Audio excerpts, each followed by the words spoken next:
This is the Chris Stigall Show podcast.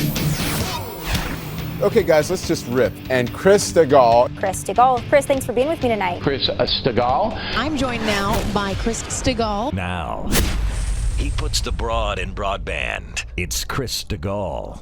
The Chris Stigall podcast is presented by usmedicalplan.com. Save big money monthly and get better health coverage at usmedicalplan.com. Well, would you look at that? It's Tuesday, the first day of August. I thank you so much for downloading the Chris Stigall Show podcast. Coming up, our chief economist, Steve Moore. Devin Archer, the Hunter Biden business partner, gives testimony before the House yesterday and says old Joe was on the phone a lot when he and Hunter Biden were out courting potential business partners. But no, there was no direct conversation about business. So anyway, I'll unpack that a little bit. And some interesting news, some news that I've been anecdotally talking about for a while now, and that is young men in this country. We're talking high school boys, 16, 17, 18 years of age. They're becoming more conservative now. Why is that? We'll unpack that a little bit. And in Michigan, pay close attention, Democrats there are trying to outlaw speech as it relates to transgenderism. It's something that I'm paying close attention to, and you should as well, particularly, I believe, if you're a person of faith. I know, you say, Stigall, you talk about this a lot, and I talk about it a lot because it's important. And I think there are people even in this audience who, frankly, roll their eyes, are like, I'm tired of it, I don't want to talk about it, or what. Understand what this is. It's Marxism, transformational Marxism, that will land you, and potentially, I believe, your spiritual advisor in jail.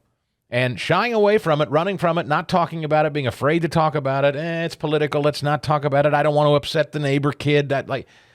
We can't be cowed.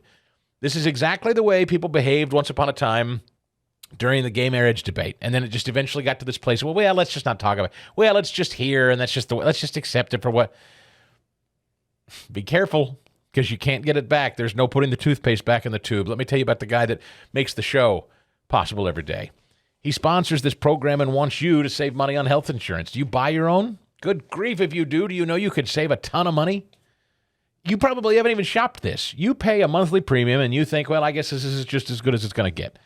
I was just talking to somebody the other day who was lamenting. She's a senior, and she spends, I don't know what she said, like a couple $100-something a month on a supplemental health insurance program that she doesn't even use. And I said, you got to call John Ruhlman. Go to usmedicalplan.com. Log on to usmedicalplan.com or call 877-410-4321. If you buy a supplemental health insurance plan on your own out of pocket and you haven't called him, do you know that you could be saving lots of money? I mean, if you insure your entire family, if you insure people that work for you, we're talking potentially hundreds, if not thousands of dollars. And always better coverage. It's never less. It's not like you're going to go backwards or get less coverage or worse coverage. John's going to save you money and get you as good or better coverage. And if you're a younger person and you're not insured, you don't have insurance, get it through John. He can get you into really affordable, low-rate monthly premiums that actually pay you. If you're a reasonably healthy person, you can actually get paychecks in the mail if, heaven forbid, you're hospitalized or you get really ill. He'll explain all of it to you. usmedicalplan.com. That's usmedicalplan.com or 877-410-4321. Let's start with a little refresher, shall we? Number 90, if you please. First of all, I have never discussed with my son or my brother or anyone else anything having to do with their businesses, period. How many times have you ever spoken to your son about his overseas business dealings? I've never spoken to my son about his overseas business dealings. Do you stand by your statement that you did not discuss any of your son's overseas business? Yes, I stand by that statement. No, I don't discuss business with my son. I never discussed a single thing with my son about anything having to do with Ukraine. No one has indicated I have. We've always kept everything separate. And I've never discussed what my son's business with him because I didn't want any conflict. I don't know what he was doing. I know he was on the board. I found out he was on the board after he was on the board. And that was it. My son's business dealings were not anything with everybody that he's talking about, not even remotely, number one. given what we know about the Devon Archer testimony yesterday, how does that all hold up today? That was Joe Biden repeatedly saying, never, never, never, never, nope, never had any business dealings with my son. Well, Devon Archer has a different story to tell. And, of course, it kind of depends, I guess, which lens you see the world through. If you're a total gaslighting, lunatic, lying denier, then perhaps you see this as no big deal, what Devon Archer said yesterday. But if you live in the real world where people are sane and honest and not into gaslighting, well, then you recognize it the way Jonathan Turley recognized it yesterday. I don't know if you have this, Fast Eddie. It's on my Twitter feed. Take a look at Jonathan Turley's initial reaction. Now, this is a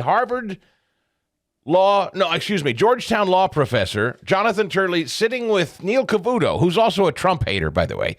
So you've got two guys who ostensibly hate Trump. They're Democrats. I'm confident Neil Cavuto votes Democrat. Confident of it. And we know that Jonathan Turley's a Democrat voter. He said so in open testimony. He supported Hillary. I don't know that he voted for Biden. I don't know that he said that, but he has said definitively during the Trump impeachment trials that he voted for Hillary. And he was Trump's defense throughout impeachment. So here he is yesterday with Neil Cavuto reacting to the Devon Archer. And I want to remind you again that Turley is on Fox News with a Democrat, probably the most left-wing of all the anchors on Fox, a Trump-hating, benefit of the doubt-giving Neil Cavuto, one of the most insufferable human beings on television, Neil Cavuto, with a giant Sputnik-sized head, Neil Cavuto.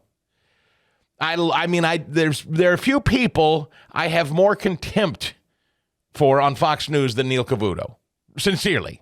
And Jonathan Turley, who does not get animated, who doesn't go in for hyperbole, always the benefit of the doubt, always deferential to Democrats, always talking about how perplexing things are. I mean, he could just see Jack Smith stab a man in the middle of the street, and he goes, well, that's a confusing strategy from Jack Smith. We'll need to hear more as to why, he's that kind of thing. Just always deferential, always the benefit of the doubt.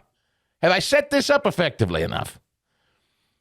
So here's Neil Cavuto and Jonathan Turley talking about Devon Archer's testimony yesterday. Take a listen. Linking the father to the son, even as an outside participant in these phone calls, just to say hi. Explain that and why that is significant. Well, what we now know, quite frankly, is that the president has been lying. I mean, he lied during the presidential campaign. He lied as president when he had to have his staff repeat that he had no knowledge, no interaction with these business dealings. That's clearly false. I mean, these are accounts of almost 24 calls made with these associates, some of whom are the most corrupt figures in Europe, where the vice president would call in. That's the point of influence peddling. When Archer says that he was there to sell the brand is influence peddling, and Joe Biden is the object of that influence peddling. And so you need to show that you will have access, that he's just a phone call away. And what's amazing is that you have people like Representative Goldman saying, when he's put on the speakerphone, he didn't actually, deal with business. Yeah. Well, no one expects that in the middle of Cafe Milano that you're going to order that the prosecutor in Ukraine gets an ice pick and then order breadsticks. I mean, the point I don't understand that, but okay. We have him on speed dial. And what we also know is that we've had millions and millions of dollars transferred through this labyrinth of accounts that seem really designed to hide these transfers to the Biden family. Yes. That's the sort of apex of corruption. I mean, I've been a critic of influence peddling for decades. I've never seen anything like the Biden family. Okay, that's now enough. They're going to come. Now, of course, Neil immediately goes into the two-step. Well, now, here's what they'll say. They'll say this is all understandable because we... And Turley continues his incredulity. But you just heard him. I wanted you to hear that because after all that I just said about Jonathan Turley being deferential, he said, I've never seen anything like this. The layers of obvious corruption to Jonathan Turley are something he's never seen. He said, this is a high bar. He went on to say, we've seen corruption in Washington, D.C., this supplants anything I've ever seen. That's Jonathan Turley. A Democrat. He was the vice president, Chris. Yeah, that's pretty darn high. Yeah, it doesn't get worse than this. And Dan Goldman, now who's he referring to? This is this gaslighting fraud from New York. And I couldn't remember this morning as I was getting ready. What was it a few weeks ago? It wasn't but a couple weeks ago. We played Dan Goldman, just flatly lying about testimony in Congress about something else unrelated, and I couldn't remember what it was. What did he come out and lie about to everybody when it was in testimony. He was arguing with a witness about something, and it was preposterous. It was like, somebody was testifying about the color green, and he was telling the witness that green was actually blue. He's one of these he's a gazillionaire, first of all. And I can't remember what it was. Was it Sam Bankman-Fried? Was it? I don't know. I guess it doesn't matter. He's the phoniest of all phonies. I mean, he could look you straight in the eye and lie to you with ease. He does it better than maybe any other Democrat, this Dan Goldman from New York. And so naturally, they sent him out there yesterday to the press to give his account of what Archer said in testimony. And here's how he summarized it. Doesn't that contradict the president's statement saying that he never talked to any of Hunter Biden business associates? Clearly he talked, whether it's about the weather or whatever, but he said specifically that he's never talked to them. Doesn't this contradict him? I don't know what his comment is, and if we're going to, well, I don't think that's what he said. He never said that he has never spoken to anyone. He said that he had nothing to do with Hunter Biden's business dealings. If he says hello to someone that he sees his son with, is he supposed to say, hi, son? Oh, no, I'm not going to say hello to the other people at the table or the other people on the phone. It's kind of a preposterous premise to think that a father should not say hello to people that the son is at dinner with. And that is literally all the evidence is. Yeah. Okay. Let me just ask a quick question, Fast Eddie. I know you're close to your dad. You ever gone to dinner with friends and dialed up dad to conference him in at the table on your phone, put him on speaker and say hi to all my friends, Dad? Do you do that? If I have, I've long forgotten. Okay. No. How about this? Have you, now, granted, I guess you don't do the same kind of work as your dad, but can you imagine a circumstance professionally where is your dad still working? Is he retired? He just retired. Yeah, okay. And he's been in like HVAC, heating and air, that kind of thing for most of his life? Yes, sir. All right. I don't know. I guess so let's assume that you're an HVAC for a minute. Let's say you went into the family business and you decided to take that up too. Your dad's retired now, ostensibly, and you go out and you're trying to land some new big HVAC contract, and you're out to dinner. Now, if you told me you put your dad on speaker while you're out to dinner trying to land some big HVAC contract, what am I to conclude? That you just conferenced your dad in over the phone at dinner to chat, to say hi? Or are we to probably conclude that you brought your dad in who's had years and years and years in the business and probably will have something to do with conferring information in a dinner meeting about you landing this HVAC contract? Couldn't we reasonably conclude that? Yeah, I think so. I think so, too. I think everybody would understand what you're doing. You don't bring dad in on the speakerphone. Even if dad doesn't overtly go through the details specifically about the deal you're working or the money being exchanged. But if your dad's a big swinging deal in the HVAC business and you're trying to land one as the young pup, and the guy you're doing business with across the table wants to know, yeah, but your dad's kind of the guy. Well, dad's right here on the phone. I mean, it's as my friend Larry O'Connor said, anybody that would suggest the access, the simple act of the phone call isn't the thing, is gaslighting. They're lying to you. And, of course, they sent out their chief gaslighter, Dan Goldman, to continue the gaslighting. The witness, Mr. Archer, was very clear that Hunter spoke to his father every day. And he indicated that he approximated about 20 times over the course of his 10-year business relationship that he had with Mr. Biden, with Hunter Biden, which would be about twice a year, that Hunter would put his father on speakerphone with with whomever was at dinner, and there was no indication that he had any idea who was at dinner with them. It was just a say, hello, I'm at dinner here, and there was nothing related to his business dealings. This clown, you can't even take it seriously. I just laugh in his face. This is so unserious and stupid. A little more. I mean, I'll give you one more. Incredulity is not the word for this putz. Dan Goldman, Democrat, New York. One more as a reporter presses him on this point of, are you really expecting us to believe this? So to confirm, you're saying that the speakerphone conversations, they don't seem concerning to you because there was no specifics about business, and it just seemed like it was clear that it was part of the daily conversations that Hunter Biden had with his father, and it was and sounded like most of the time.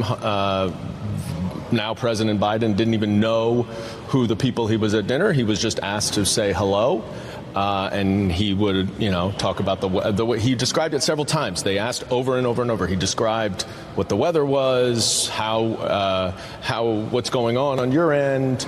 The witness was very, very consistent that none of those conversations ever had to do with any business dealings or transactions. They were purely what he called casual conversations.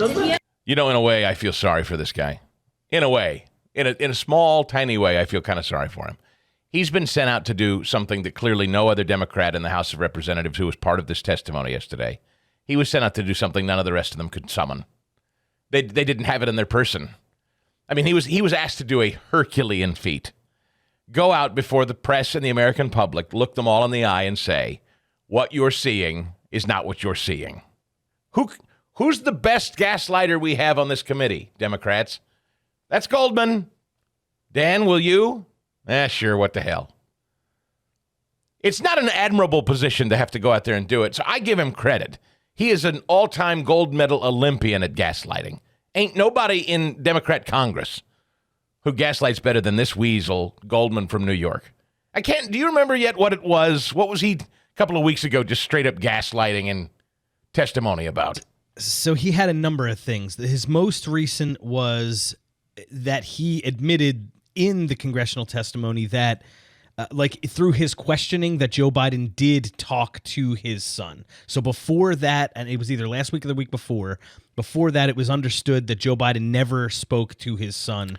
Yeah, but it wasn't about this. I mean, it was something completely unrelated. It was like testimony about some other subject entirely from a couple of weeks ago that we played here, and I don't remember what it was. But at any rate, I guess it doesn't matter. My point is this guy is a straight-up weasel, and he's the only one that even tried to spin this yesterday. Do you notice that there is no other media from any other Democrat on this subject but Dan Goldman?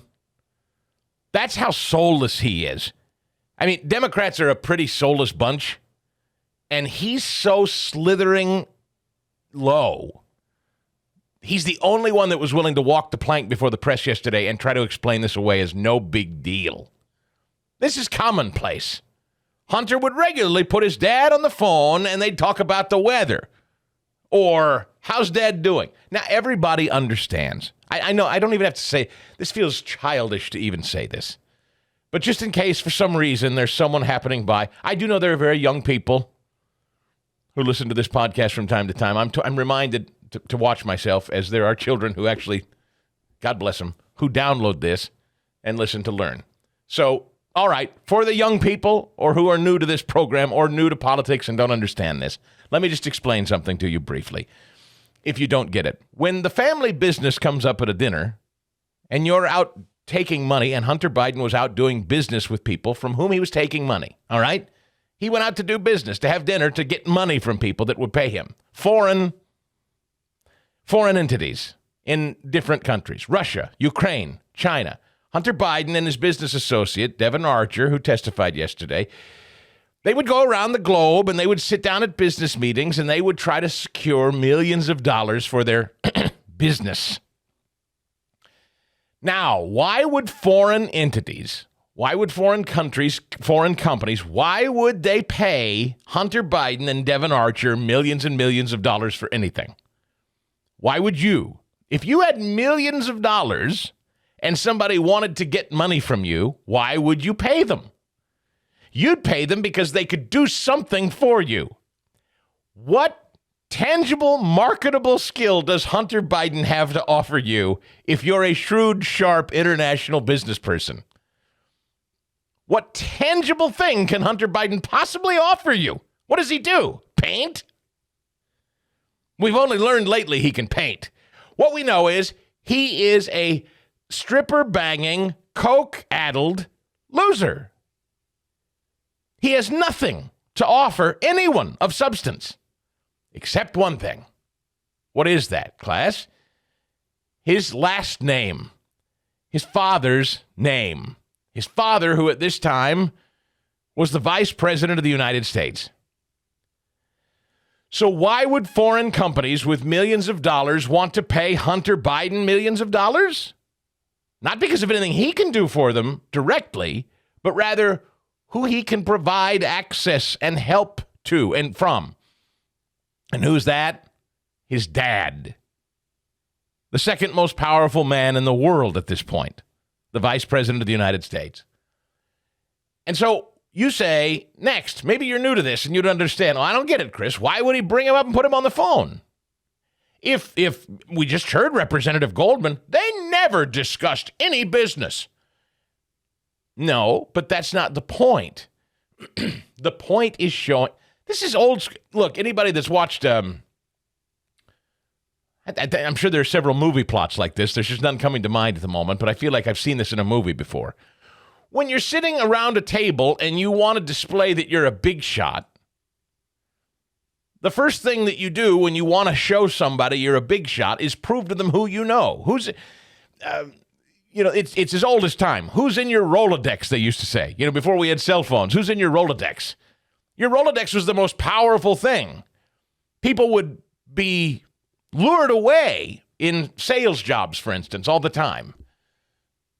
Headhunters would call and take people away from other companies because of who they knew, who they had access to, who they could pick up the phone and dial directly, because that meant business for the new company. So depending on who your contacts were and who was the most powerful Rolodex, you'd get hired away from a company. Well, today, in this scenario, what can Hunter Biden offer? His dad, access to his dad. So he wants to show off. Hey, business partners in Ukraine, look who's on the phone. Why, it's my dad, Joe. Dad, say hi to all the business partners. Hey, everybody, how you doing? Dad, how are things in Washington? Oh, it's great. Barack and I are just sitting here having some beer. How's everything in Ukraine? How you guys doing okay? Yep, doing great, Dad.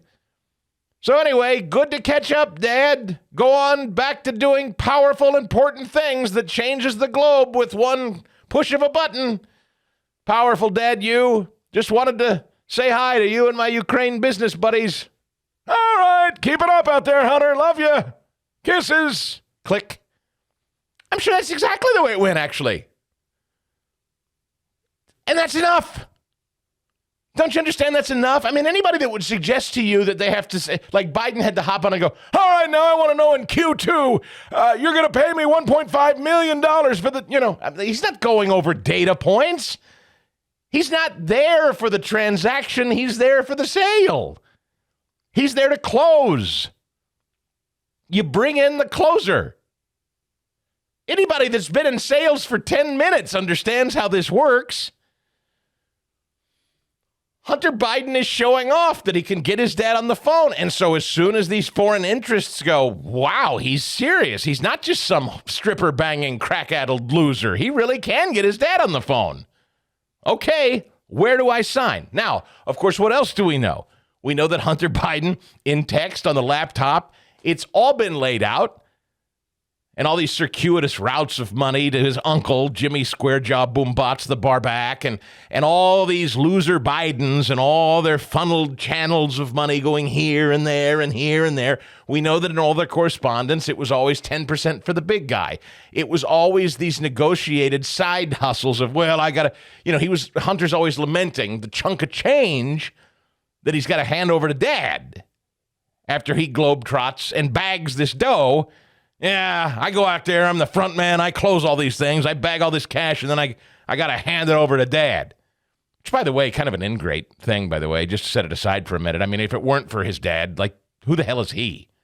Literally, his dad is the reason he's in any room at any table collecting millions of dollars. I think he kind of forgets himself here. But at any rate, Dan Goldman is trying to convince you because Joe Biden on the phone wasn't going over very specific business items and very specific points of transaction. This was not influence peddling. And Joe can, with definitive certainty, say he had nothing to do with his son's business dealings. Of course he did. He did just by showing up to close the sales. That's all you need to know. This came up yesterday with Brett Baer and Ron DeSantis. DeSantis sitting down with Baer. This came up. And Ron DeSantis here, the governor, is 100% correct. You all understand if this story came to light, if you just, I know it's cliched to say, imagine Don Jr. sitting down at a table with foreign business people and getting Donald Trump on the phone while Donald Trump's in office. Imagine having proof a business partner said that Donald Trump Jr. got his dad on the phone while Dad was president. Imagine it. Here's what DeSantis said. Are doing the right thing, focusing on Hunter Biden in this investigation. Breaking news today is that his business partner, Devin Archer, said allegedly that some 20 times then Vice President Biden was on a speakerphone talking about the businesses. Your reaction to that and the focus on this investigation? Well, this is why we say there's two standards of justice. If Hunter were a Republican, he'd be in jail by now. You look at all this smoke, and yet the FBI, where's the search warrants? Where's the grand jury? Where's the aggressiveness that they've shown going after some Republicans? You just don't see it. Including former President Trump. Including former President Trump. I mean, compare how they handled the Mar-a-Lago. They went through everything they could to get any piece of information. They are not doing that with Hunter. Of course, they didn't do it with Hillary back in 2016. So we look at that. But look at all the possible corruption. I mean, Hunter, he's selling paintings for over $1 million. You know, my 6-year-old daughter does better paintings than him. Maybe we'll put ours up and see what kind of things she confessed. I don't think we're going to get $1 million on it. Right. But CNN buying old Goldman's, presser hook, line, and sinker after Goldman comes out and says, hey, he was just on the phone. They weren't discussing business. He just brought old Joe in for a, hey, how do you do? And a little weather update. That's how CNN basically took it last night. So Goldman sort of explaining that Archer qualified the topics of discussion on these phone calls as niceties that Biden sometimes didn't even know who was on the other line with his son Hunter. And, sources in the room telling CNN now that Archer did not point the finger directly at any sort of a connection between Joe Biden and his son's foreign business dealings, and rather, said that Hunter Biden was selling the illusion of said access. Boris?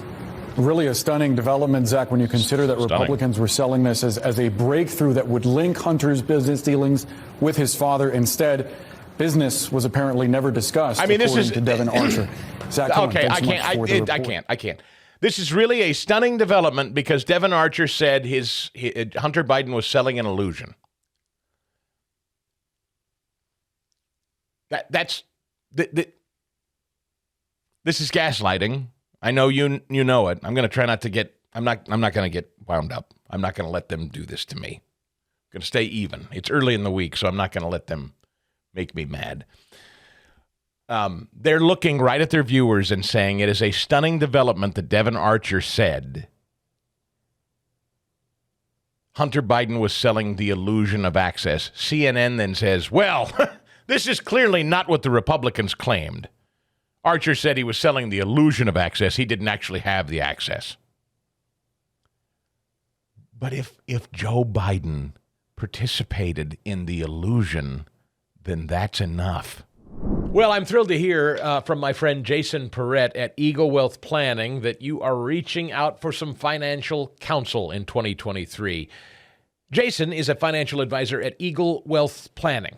And as a guy who I know is invested as a fiduciary in your financial goals and yours alone. He's not trying to move product. His entire MO is sitting down with you and exploring your financial future. He's dedicated to providing clients with complete wealth management and investment services, along with highly personalized professional assistance. He wants to reach this audience. He values you. He knows you're a smart, savvy person, and maybe you're retired and you're not particularly happy with your wealth management. Maybe you're young and just getting started and you're not entirely sure what to do and you want to get started with investing. So whether it's millions, whether it's a few thousand, whatever it is, let Jason Perrette go to work to keep you on a sound footing and a financial future that he's constantly evaluating, by the way. He's checking in with you. You're a team in this. It's not just sticking your money in a fund and forgetting about it. It's also not making wild knee-jerk reactions to the marketplace. Jason's in this for long-term financial independence for you. That's his job. Jason regularly revisits your goals and assesses your risk tolerance. So it's a real partnership. I want you to meet him.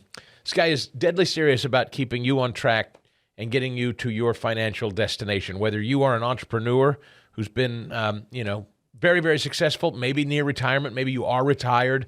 And like I said, even young people who are just getting started and trying to figure it out. Reach out to Jason for your wealth planning needs at Eagle Wealth Planning.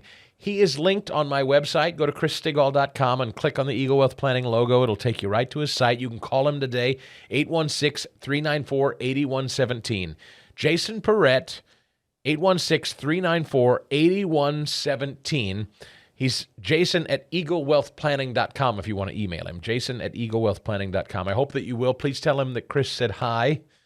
I see him in church every Sunday, but you tell him I said hi anyway, all right? Securities and advisory services. And by the way, anywhere in the country, I don't care where you hear this. If you're listening to me and you need help with your finances, Jason can help you. Securities and advisory services offered through Cetera Advisors, LLC, member FINRA SIPC, a broker-dealer and a registered investment advisor. Cetera is under separate ownership from any other named entity. I wanted to call your attention to a story out of Michigan quickly. Michigan Democrat-controlled legislature advancing a new hate crime legislation, billed as needed protections for LGBTQ Michiganders. The Michigan House recently passed a package of bills seeking to amend the Great Lakes state's hate crime laws to include gender identity or expression and allows for prosecution of perceived intimidation. Now, this is exactly what we're talking about when we talk about this transgender movement coming squarely at your ability to speak, and I would say even more alarmingly and specifically, your house of worship. If you doubt me when I say people are coming for your spiritual leaders, you need look no further than this story as proof. Because I'm warning you, if you think this is about some fathead talk show host like me, think again. They're not satisfied with just silencing you or me. They're going to come squarely at your house of worship. If you have a spiritual leader in your house of worship that speaks up and speaks out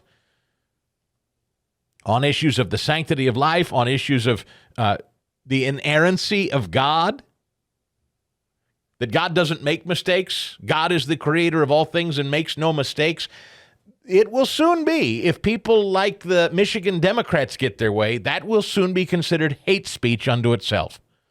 I'm warning you, don't you doubt it. Many state House Republicans in Michigan told the Washington Examiner this bill, if enacted, could see their constituents put in prison for misgendering a person who identifies as transgender. They railed against the legislation as an attempt by Democrats to persecute their political opposition. Under the legislation, the perception of hate can be enforceable regardless of the existence of any other motivating factor. A couple of Republicans said the bill is part of a larger effort by the governor, the Ice Queen, the Disney Wicked Ice Queen, Governor Whitmer of Michigan, and the left to control how we talk. I think she'll find Americans don't take kindly when you try and police our speech. The left has become expert at using the law to prosecute and ultimately persecute their political opposition. Their goal is to silence their opponents, criminalize our thoughts and thought crimes, and put every Christian in prison, says one Republican in Michigan. The only real solution is for every Christian to get politically involved and fight back against the legal transformation currently underway. Damn straight. That's exactly right. now is not a time for people of faith to sit on the sidelines and go, well, that's why I said yesterday, and I say it gently with all due respect, when those of you who don't like conflict, well, the Wilson son thinks he's a girl now, and I don't want to be mean to the Wilsons because I like them. Yeah, I know, but get over yourself. This is serious. Get over it. You can love the Wilsons, you can be kind to the Wilsons and still stand up for your church and still stand up for your belief system and understand that when you don't have spiritual leaders that can stand boldly in a pulpit and say, no, this is wrong.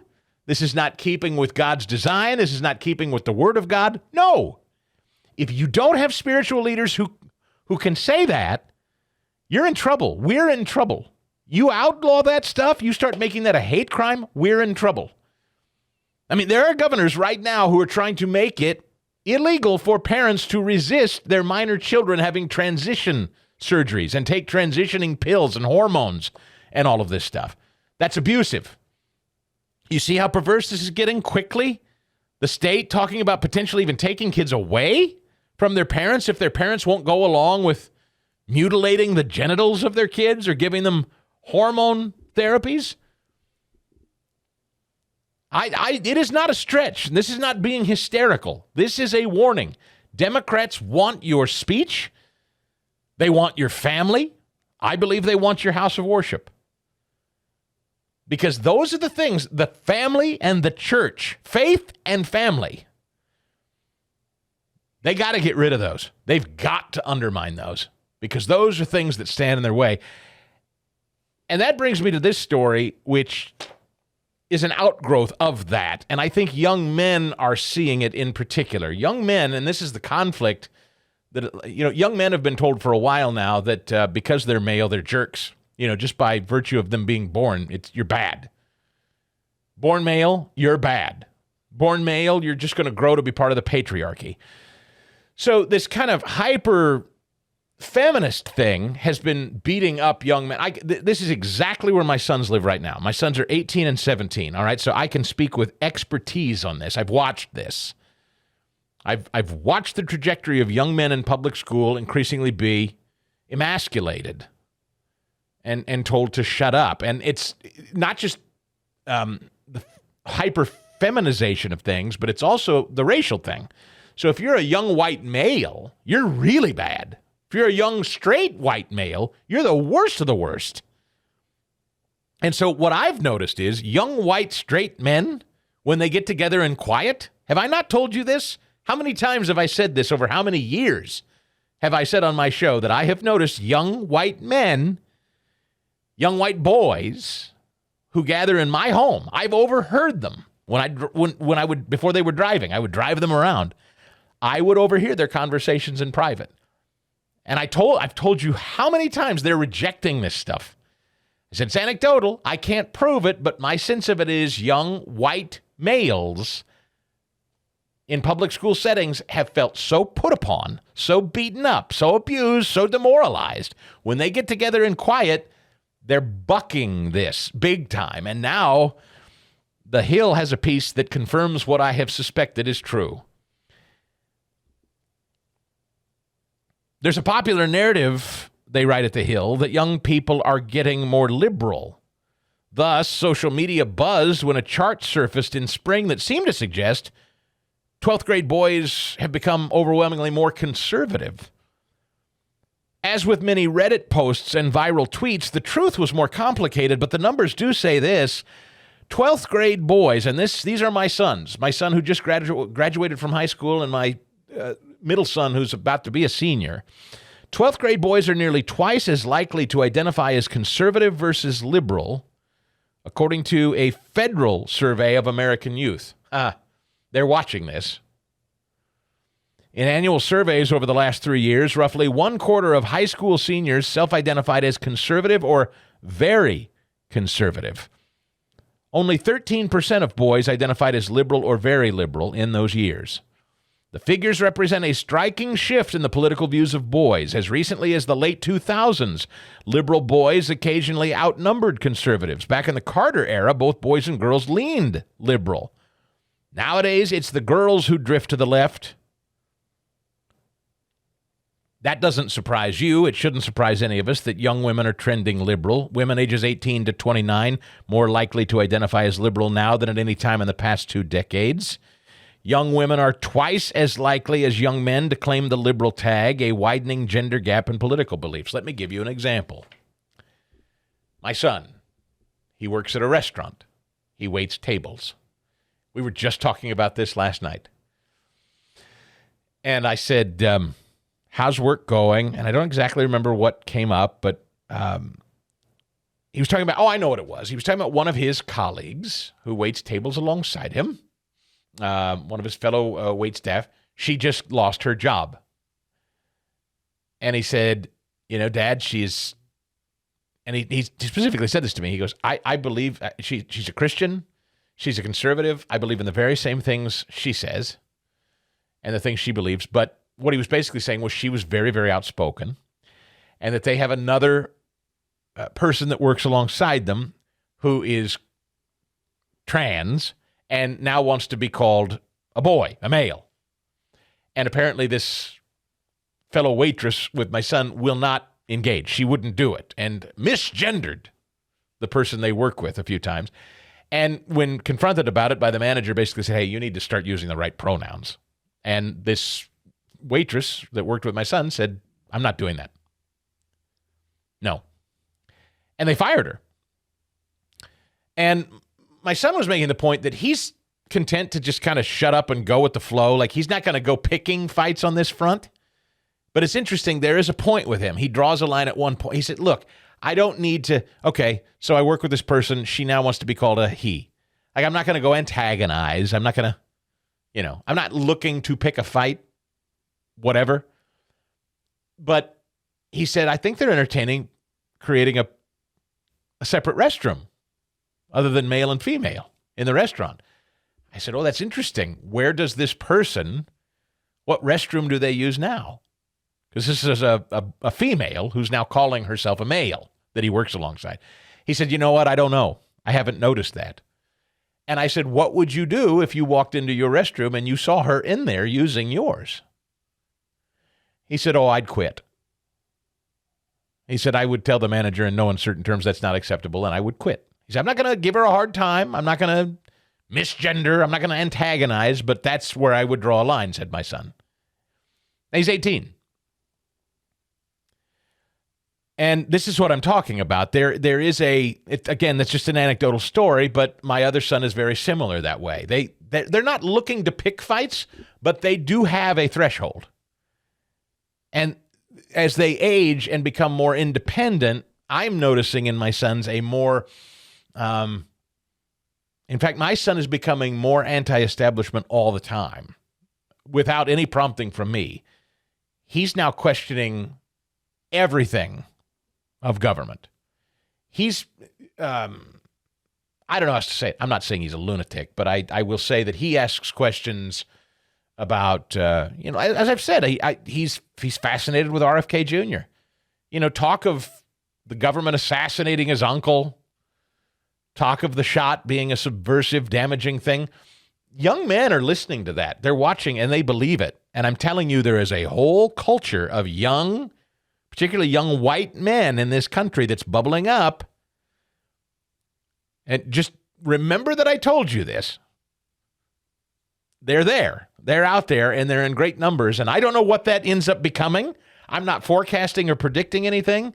You can walk that out yourself.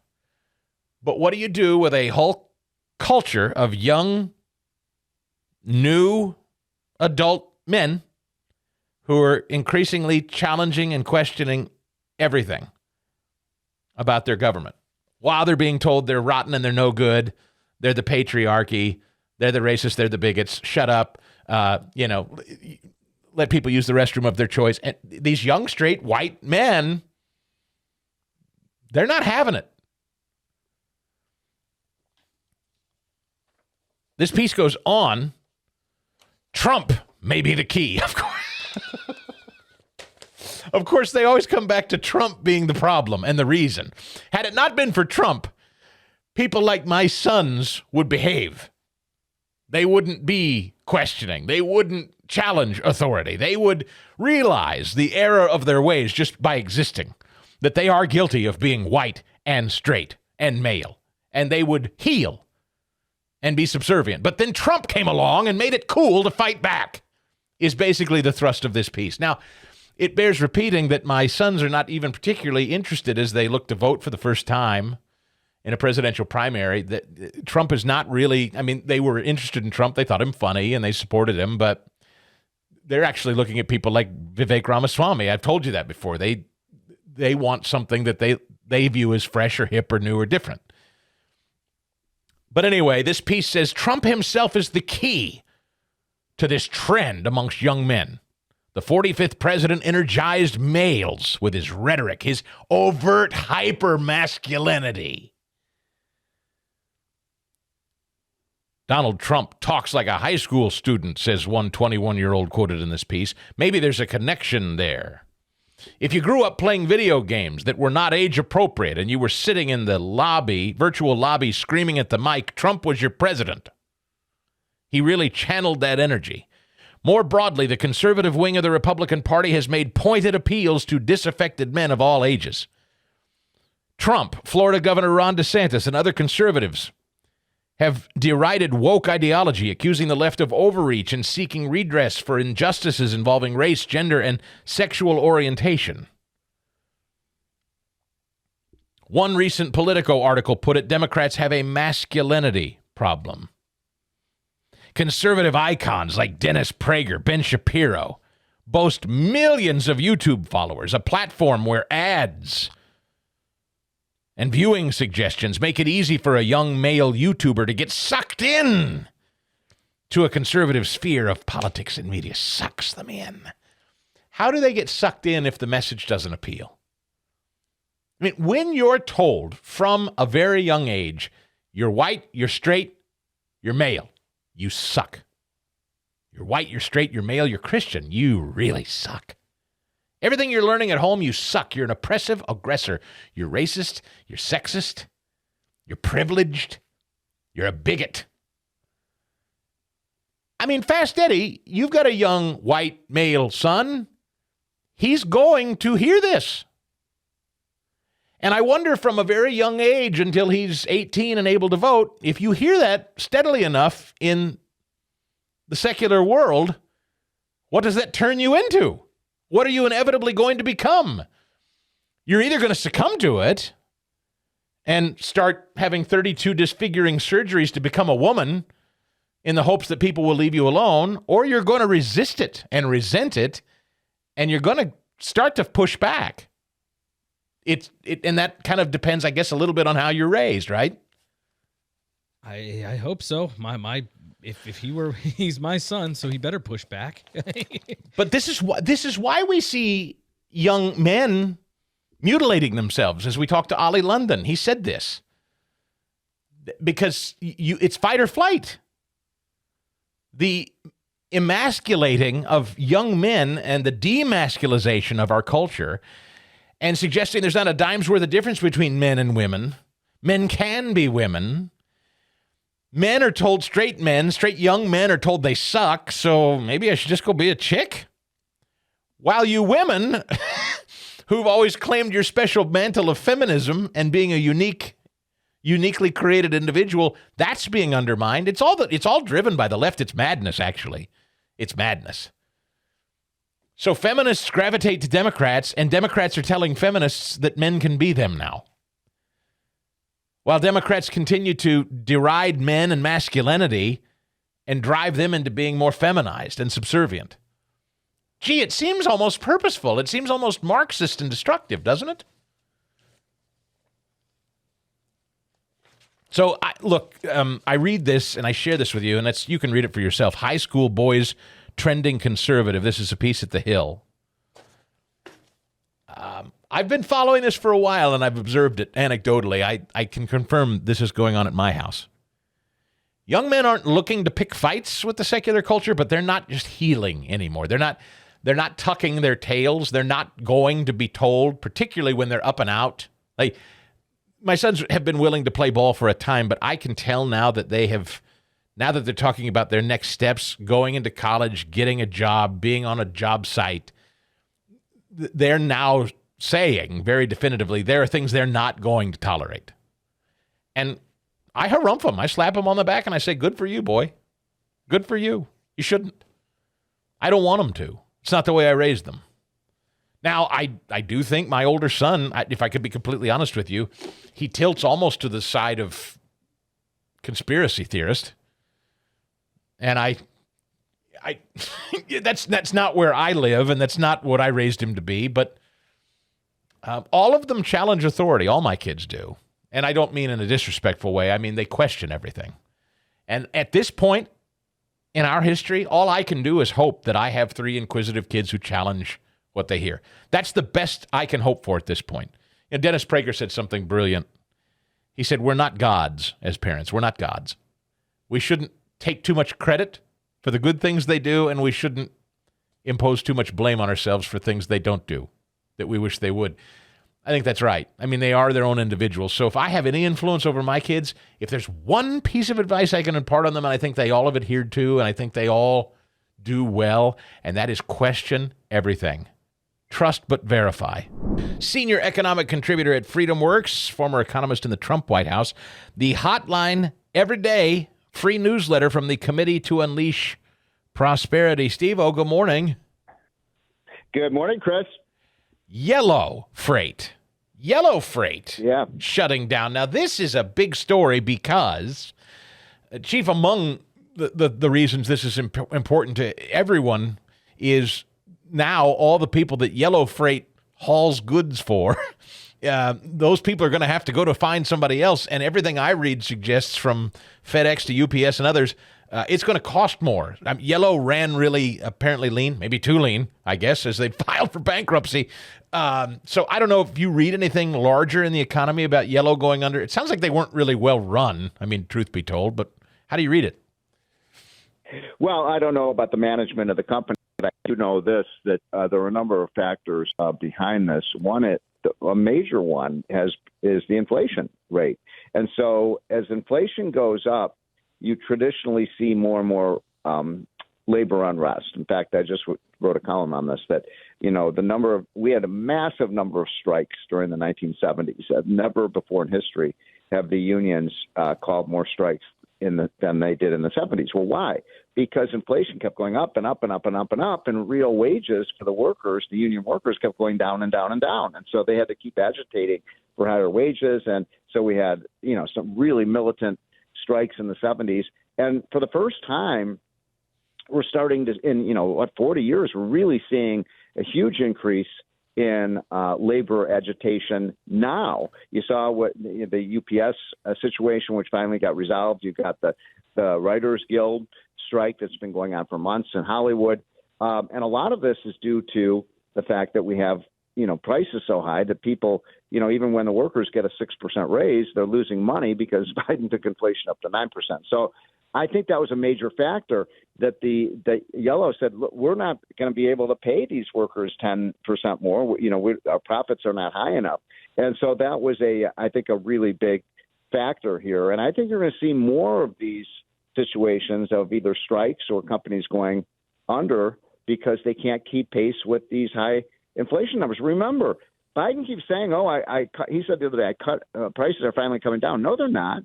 It's the inflation rate has come down, which is a good thing, but everything is still 15% more expensive than it was when Trump left office. It's like a big tax on the American worker. Steve, I am watching CNN today, and I have to kind of chuckle, not at the situation, but I chuckle that CNN is forced to report it because it's in the backyard of so many media. Mainstream media now can't ignore the fact that in their own cities where they reside, in their ritzy apartments and their highfalutin cocktail parties, they can't ignore the lines around the block of illegal aliens that have crossed into the country, and Abbott and others down in the South are shipping them to New York City, and they're now just laying around in the street in lines trying to get into, the Roosevelt Hotel Processing Center for newly arrived migrants has reached capacity in Midtown Manhattan. And now, I've actually stayed at the Roosevelt, by the way, once upon a time when it wasn't a migrant shelter. And now that people are just laying and sitting in the street blocks long waiting to get into this thing. So Abbott in the South has basically forced New York, Massachusetts, and others. They have to stare at this now, just like Abbott down there in the South does. Yeah, I thought these were supposed to be sanctuary cities and sanctuary states that said, "Oh, bring us all your illegal immigrants," and now they're coming, and it's caused chaos. And look, I feel for these migrants. A lot of them come from really poor countries and are trying to feed their families, and so I don't think they're villains by any means. But you got to have an orderly process. My gosh, Chris, I mean, Trump policy was we're going to control the border, we're going to build the wall. But people didn't pay attention to, especially in the media, to the second part, which is that once we had control of the border, we'd have an orderly process so that people could, want to work and share our freedoms and contribute to our society could come. But it's total chaos right now at the border. And the illegal immigration system has become a real problem, especially for major cities. And I know exactly what you're talking about. Would you want to stay at the Roosevelt Hotel right now if you walk in and there are 20 vagrants sleeping in the lobby? No, and sad because it's it's a great old hotel too. But here's an interesting story: local malls stuck in a death spiral, plunge in value. I don't know that this is necessarily an economic story as much as sort of a, I think the digital era has kind of killed the mall anyway. Vast stretches of cracked pavement surround a 1980s era regional mall, Connecticut's coast, more weeds than cars, valued by an appraiser at $153 million as recently as 2012. Something called Crystal Mall in Connecticut sold in June for just $9.5 million in a foreclosure auction. Crystal Mall's cut rate sales price shows how rapidly the value of America's regional malls has deteriorated in recent years due to changing shopping habits. That's not really a new story, but I mean, you do see it everywhere. Strip malls or once big enclosed malls, even strip malls seem to be on the wane, Steve-O. I mean, you're seeing it. You go and you travel across the country, you see so many suburban towns. Tucker's talked a lot about this. These kind of hollowed out, depressing towns that just don't like strip malls, box stores. They're just gone and empty and vacant, and weeds are overtaking it. And that's a function of Amazon and kind of our digital era too. It's not just the economy. Yeah, so I have looked into this issue, and you're right, it's not a new story. It's something that's been going on for 10, 15 years now. The United States clearly overbuilt malls and retail stores.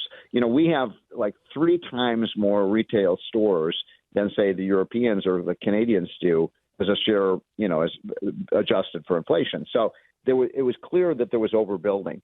But that doesn't mean that malls can't survive. I mean, I live in, as you know, in the Washington, D.C. area. We have Tyson's Corner. Tyson's Corner is absolutely booming. If you go out to Seattle, for example, Seattle has one of the most successful malls in the world. It's not in Seattle. It's right outside of it's Bellevue, which is an incredible boom.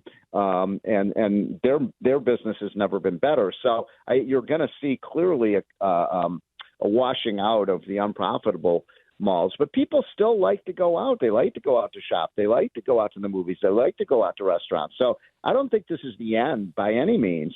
And I don't think Amazon is going to kill malls. I just think you're going to see a different kind of mall being developed in this, new century than you saw, back in the 1970s and 1980s, because you can buy so many consumer items online now. And so I think a lot of them are more oriented towards doing things, like bowling alleys and, golf. And, you got these, indoor golf places now. I went to one in Chicago the other day that had like 2 indoor miniature golf facilities, and it was packed. So I think that it's just changing in terms of what people want to go to. But you're right. The old 70s and 80s malls are really in big trouble. Yeah. And I'm fascinated still, as you know, because I've brought it up so many times, not just retail stores and shops, but also the high-rise buildings in big cities all over the country still sit empty, as so many people have downsized or commuting from home or whatever. Yeah. Yeah. Well, that's happening because, cities, blue cities especially, have killed their cities. Yeah. Because, I mean, it just breaks my heart to see what's happened to San Francisco, to Oakland, to Los Angeles, to Seattle, Portland, my home city of Chicago. I haven't been to Philadelphia too much lately. You're probably seeing some of that there. And, you can't like in Chicago, they have the Miracle Mile, which is Michigan Avenue. Well, who wants to go shopping on Michigan Avenue when people are doing drive-by shooting? Yeah. I mean, and the law enforcement doesn't do anything about it. Who wants to live in these high-rise when you can't send your kids to the schools because they're so rotten? Who wants to live in these cities when the taxes go through the roof? So these cities are fixable. I love America's cities, but it's this is the progressive movement, Chris. This is what the progressive movement has done to our cities. In Oakland, even the NAACP just put out a statement saying, if they don't do something about crime, everybody's going to move out of the city. They're saying we need more police. Wait a minute. Just 2 years ago, they said get rid of the police. So I'm frustrated by this because our great cities are being ruined by progressive experimentation. Yeah, in fact, there was a story in Philadelphia not too long ago that said, "Hey, when are we going to start seeing these big buildings that have been empty? These businesses that have left these big buildings. When are we going to start converting those into condos and living spaces and things like that?" Which also brings to mind another great point: EVs. At the same time, this economy, we're going through this thing where, we're talking about building, I guess, more condos and apartments because people can't buy houses anymore. So everybody's doing this mixed-use housing thing. We're piling everybody into these densely packed cities and these condos and buildings and apartments. And then we want everybody to buy an electric vehicle that they got to charge. Now, that's going to make for an interesting dynamic too, will it not? Yeah, look, I mean, this is not a fire drill, folks. This is the real thing. The Biden administration and the progressives want to outlaw gas-powered cars. Yep. So the latest thing is they want to raise the what they call the average fuel efficiency standards for cars to 59 miles per gallon. Well, the car company's saying, wait a minute, 59? It used to be like 25. They can't do it. They can't comply with that. So it's a backdoor way of just basically outlawing cars. These guys are deadly serious.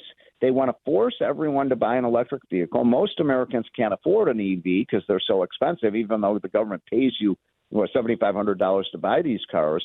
And look, when it comes to this, I'm pro-choice, Chris.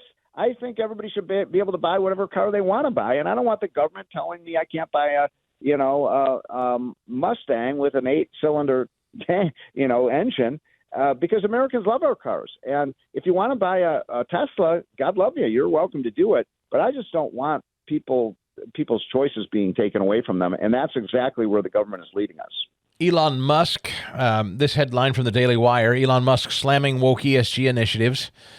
Musk made remarks during a Friday discussion on X Space while discussing corporations investing and implementing the woke agenda. Quote from Elon Musk: "We don't basically do some sort of bizarre communism rebranded thing, which is like a lot of what ESG is, and to be inflicted upon corporate America without the knowledge of actual shareholders, which is what's going on." He says the big firms that you hear are BlackRock, Vanguard, all of them.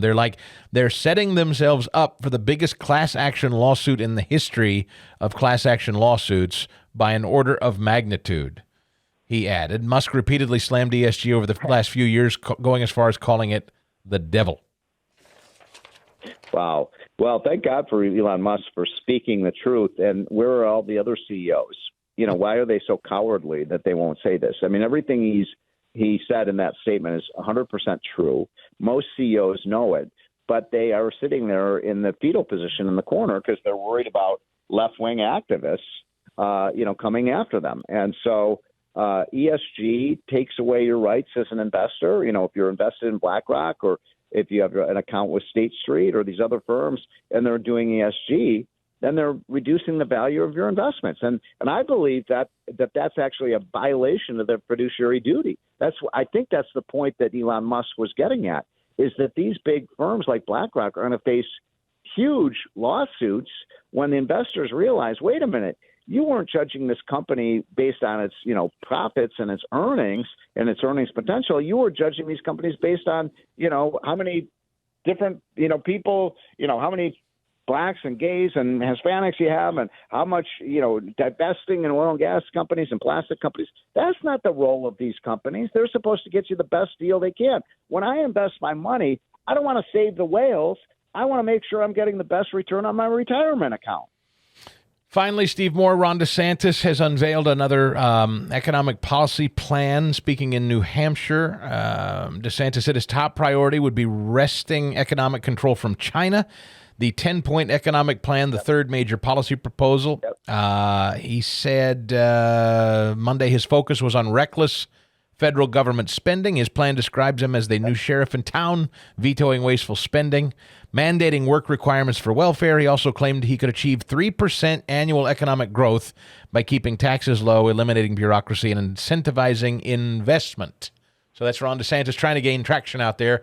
I mean, Trump right now, if you believe the polls, leads by like 30 points on DeSantis. But what do you say of his economic proposal, assuming you've read it or heard it? I like that agenda a lot. Yeah. I mean, I could have written that. I think I agree with every element of that agenda. Yes, we have to get really tough with China. Yes, we need work requirements for welfare. Yes, we need to get 3% growth. All of the above. And by the way, this is the first or second best governor in America we're talking about in Ron DeSantis. I mean, what he's done in Florida has been a miracle.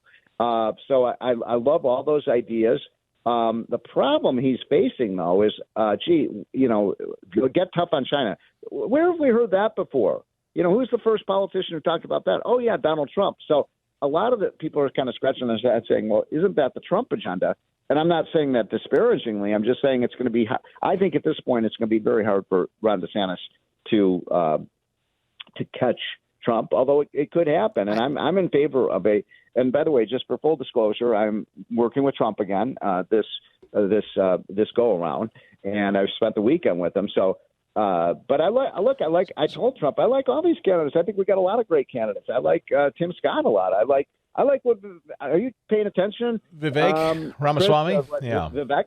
Vivek, yeah, he's putting out great ideas. Well, isn't it amazing? Yeah, may I just ask you, Steve, about? I wanted to ask you, given Trump, because here's what I'll hear, and what I basically when I was critical of Trump when he was running against Ted Cruz, I kept saying that he wasn't a conservative when it came to fiscal issues, and I think a lot of conservatives could credibly say Trump was guilty of a lot of spending. So you'll be working with him again. How do you think he answers that, or can he? Well, I don't agree with Trump on everything. Yep, sure. I'm more of a free trader than he is. And you are right, Chris. He had a great record on the economy. No question about it. I mean, everyone knows that, Trump was a great president when it came to managing the economy. But you're right. He was a big spender. And I tell him that, I said, we got to control spending. So, he has some flaws, but he was the first guy in 30 years. Where were the Bushes? Where were the Clintons? Where was Obama in recognizing that China was a first order threat to the U.S. In both militarily and economically.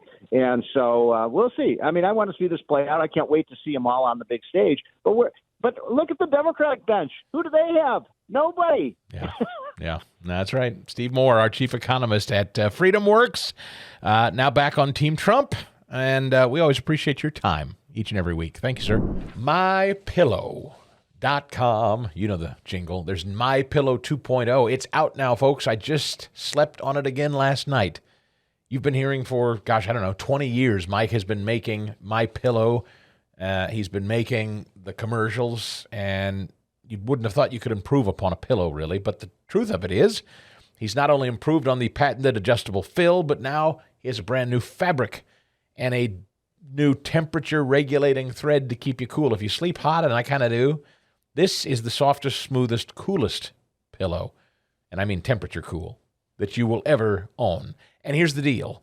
Mike is giving you a buy one, get one free offer with my name, Chris Podcast. When you use that as a promo code, Radio Listener Square, if you go to mypillow.com and click on that Radio Listener Square, enter Chris Podcast, and you will get one free when you order a MyPillow 2.0. Chris Podcast, by the way, gets you up to 66% off everything on the site at mypillow.com. Maybe it's the coffee. I am sipping My Coffee it's called, not My Pillow. It's My Coffee. It's delicious. Enjoying it right now. Thank you, Mike. He's got light roast and dark roast versions there, so try his coffee. Listen, support a great patriot, support great American companies like MyPillow and the employees that work there up there in Minnesota. It's a fantastic customer service-oriented company at MyPillow. Every product that you buy from them is a 10-year warranty and a 60-day money-back guarantee if for some reason you don't like it, but they're really high-quality stuff. I mean, the slippers themselves, I sent slippers to a member of the staff. My wife has the MyPillow slippers. I sent pillows. I sent a couple of dog beds. Dean, my dog, is on a MyPillow dog bed, which he loves. Robes and bath towels, whole bath sheets, those great big absorbent bath sheets, if you like those. These Giza Dream Sheets we sleep on are like sleeping on a cloud. You will love these products. I just hope you go to MyPillow.com. Use my promo code, ChrisPodcast. Get that buy one, get one on the new MyPillow, or up to 66% off every product. MyPillow.com, promo code ChrisPodcast. I came across a little montage last night that I thought important to hear again. I'm going to close out with it today, just to remind us where we've come in this country. Number 89. You are the unvaccinated. You are the problem. It is the unvaccinated who are the problem, period, end of story. The only people that you can blame, this isn't shaming, this is the truth. Maybe they should be shamed, are the unvaccinated.